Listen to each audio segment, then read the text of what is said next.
கலைக்கோட்டு முனிவருக்குத் தன் மகள் சாந்தையை ரோமபாத மன்னன் மணம் முடித்துத் தந்தான். வணக்கம் நண்பர்களே. கம்பனோட தமிழ் பெருவெளியில நம்ம பயணிச்சுக்கிட்டு இருக்கோம். மழை பொய்ச்சு போன ஒரு நாட்டுல முனிவர் ஒருத்தரை அழைச்சு வந்தா மழை வரும்னு நம்பி ஒரு மன்னன் அந்த முனிவரை வரவேற்கிறான். போன பாட்டுல எப்படி அந்த முனிவர் வந்தப்ப நகரமே அலங்கரிச்சாங்க. மக்கள் கூட்டம் கூட்டமா வந்து அவரை வரவேற்றாங்க. மன்னன் தானே அவரை அரண்மனைக்குள்ள அழைச்சு போய் பொன்னாலான ஒரு மண்டபத்துல சிங்காதனத்துல உட்கார வச்சான்னு பார்த்தோம். இப்படிப்பட்ட உச்சகட்ட மரியாதை உபசரிப்பு நடந்த பிறகு மன்னன் என்ன செய்வான்? முனிவரோட தேவைங்க என்னன்னு கேட்பானா? இல்ல. அந்த மன்னன் செஞ்ச ஒரு செயல் கம்பன் சொல்ற விதம் நம்மள மெய்சில் இருக்க வைக்கும். அதை பார்ப்போம் வாங்க. அருக்கியம் முதலிய கடன்கள் ஆற்றி வேறு உரைக்குவதிலது என உவந்து தான் அருள் முறுக்கு இதழ் சாந்தையாம் முகநலாள் தனை இருக்கொடு விதிமுறை இனிதின் ஈந்தனன்.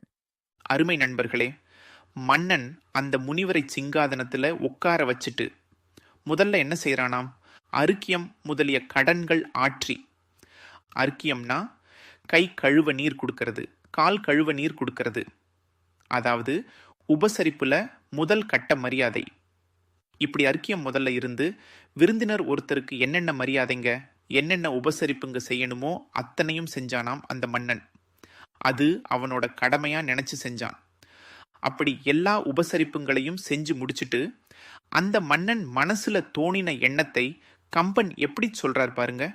வேறு உரைக்குவது இலதென உவந்து.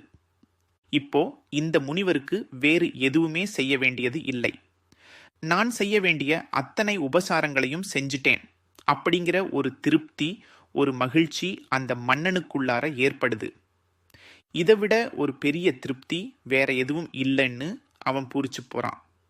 அப்படிப்பட்ட மனநிலையில இருக்கும் பொழுது அடுத்து மன்னன் செஞ்ச செயல் இதுதான். தான் அருள் முறுக்கு இதழ் சாந்தையாம் முகநலாழ்த்தனை. தான் அருள், தான் பெத்த அல்லது தான் வளர்த்த அன்பு மகள், அவளோட பேரு சாந்தை. எப்படிப்பட்டவளாம் சாந்த?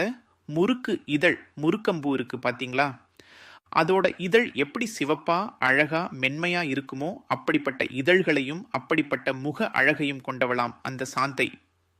முகநலாள், அழகான முகத்தையுடையவள். தன்னோட செல்ல மகளை என்ன செஞ்சானாம்? இருக்கொடு விதிமுறை இனிதின் ஈந்தனன்.